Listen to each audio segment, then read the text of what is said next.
بعد از انتقال رونالدو به النصر، هواداران الهلال کمپینی رو برگزار کردن و توی این کمپین از مدیران تیمشون خواستن هر طور که شده مسی رو به الهلال بیارن. شاید این کمپین اون زمان مضحک به نظر می رسید، ولی با نزدیک شدن به آخرای فصل و تموم شدن قرارداد مسی با پاریس سن ژرمن، همچنین نشست‌های مختلفی که مدیران الهلال با ایجنت مسی داشته، این شایعه داره به واقعیت نزدیک میشه. توی این ویدیو قراره به بررسی جوانب مختلف این انتقال بپردازیم.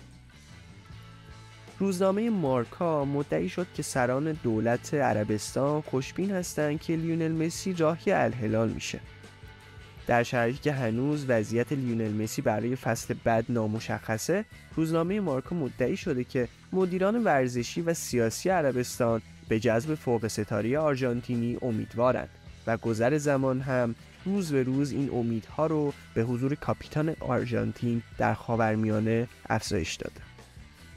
در گزارش مارکا اومده تقویم رو به جلو پیش میره و خوشبینی هم افزایش پیدا میکنه. عربستانیان متقاعد شدن که لیونل مسی قراره که در چند روز آینده و به محض پایان فصل در فرانسه بازیکن الهلال بشه. این پیشنهاد از هفته‌های اول ژانویه روی میز بوده و با توجه به پاسخ مثبت بازیکن آرژانتینی، امیدواری رهبران سیاسی و ورزشی این کشور عربی افزایش یافته. اونا هیچ تردیدی درباره حضور مسی در الهلال ندارن، همونطور که در مورد کریستیانو رونالدو و حضورش در النصر هیچ شکی نداشتن.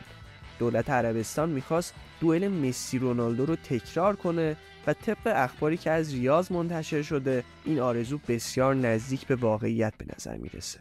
پیشنهادی که مسی دریافت میکنه بالاتر از پیشنهادیه که توسط فوق ستاره پرتغالی امضا شده و کمی بیشتر از 300 میلیون یوروه. حضور تعداد بیشتری از بازیکن‌های مرتبط با فوتبال اسپانیا در تیم‌های بزرگ عربی یکی از بزرگترین رقابت‌های نقل و انتقالات تابستونی رو به خودش اختصاص داده. بوسکتس، جوردی آلبا، ناچو، بنزما، مودریچ و حتی آلوارو موراتا از جمله نام‌هایی بودند که در هفته‌های اخیر به تیم‌های عربی لینک شدند، اما همگی اونا نسبت به حضور مسی در عربستان در اولویت دوم قرار دارند. خوشبینی اعراب در تضاد با انتظار و وقفه‌ای که اطرافیان مسی میخوان در مورد آینده اون انجام بدن.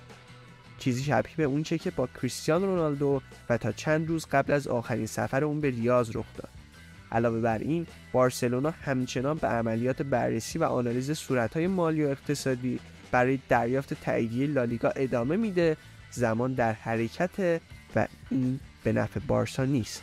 پیشنهاد اقتصادی این تیم عربی به اونچه که بارسلونا میتونه ارائه بده ربطی نداره. عامل احساسی برای بازگشت به لباس بلوگرانا سنگینی میکنه، اما اصرار دولت عربستان میتونه مسی رو متقاعد کنه که راهی تیم سعودی بشه. نظر شما در مورد این انتقال چیه؟ به نظرتون مسی بالاخره بازیکن الهلال میشه یا به خونه خودش بارسلونا برمیگرده؟